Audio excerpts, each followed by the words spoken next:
আপোনালোকৰ মাজত এইকেইদিন ভিডিঅ' দিব পৰা নাই ৩-৪ দিন হৈ গ'ল আৰু সকলোৱে কৈ আছিলে বানপানী হৈ আছে তোমালোকৰ ভিডিঅ' এইবোৰ চাবলৈ মন নাই কিবা সেইটো কাৰণে এইকেইদিন ভিডিঅ' দিয়া নাই আৰু তাৰপিছতো মানে বাহঁতে আহিছিলে আৰু গ'ল ভাগিনা আহিছিলে মানে যোৱা সময়ত বহুত বেছি বেয়া লাগিছে আৰু মানে অহা সময়ত আলহী বহুত বেছি ভাল লাগে আৰু যেতিয়া যাব ন বহুত বেছি দুখ লাগে আৰু বিশেষকৈ সৰু পোৱালি হ'লে আৰু বেছি দুখ লাগে আৰু বাহঁতক থৈ আহিলোঁ সিদিনাখন আৰু আজি আৰু ভণ্টি এজনী আছে পেহীৰ ছোৱালী তাইও যাব আজি যিহেতু গৰম বন্ধ খুলিলে আৰু স্কুল যাব লাগিব 2 দিন ক্ষতি হ'লে আৰু মানে এতিয়া ওলাইছে আৰু যাবলৈ আৰু দুখ লাগি আছে মানে আলহী আহিলে বহুতেই বেছি ভাল লাগে আৰু দেই আৰু এইফালে ওলাই লৈছোঁ মই বজাৰত যাবলৈ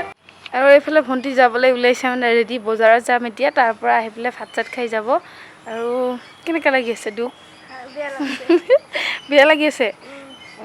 আৰু আজি মানে বতৰটো একদম ধুনীয়া আৰু বৰষুণ দিওঁকৈ আছে মানে বতাহ মাৰি আছে ধুনীয়াকৈ বহুত বেছি ভাল লাগিছে আৰু মানে এতিয়া দোকানত যাব লাগিব আমাৰ আৰু দোকানত গৈ পেলাই অকণমান টাইম থাকিম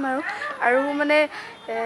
বহুতে মোৰ ভিডিঅ' চাই আৰু দোকানত আহি পেলাই যোৱাটো মঙলবাৰে মানে কৈ আছিলে এনেকুৱা মই কোকৰাঝাৰৰ পৰা আহিছোঁ বা ক'ৰবাৰ পৰা আহিছোঁ বহুত বেছি মনটো ভাল লাগে এনেকৈ মানে ভিডিঅ' চোৱা মানুহ ওলালে আৰু আগলৈ আপোনালোকে এনেকৈ আশীৰ্বাদ কৰিব যেনেকৈ মানে আগবাঢ়ি যাব পাৰোঁ আৰু এতিয়াৰ পৰা ৰেগুলাৰ ভিডিঅ' দিবলৈ চেষ্টা কৰিম কাৰণ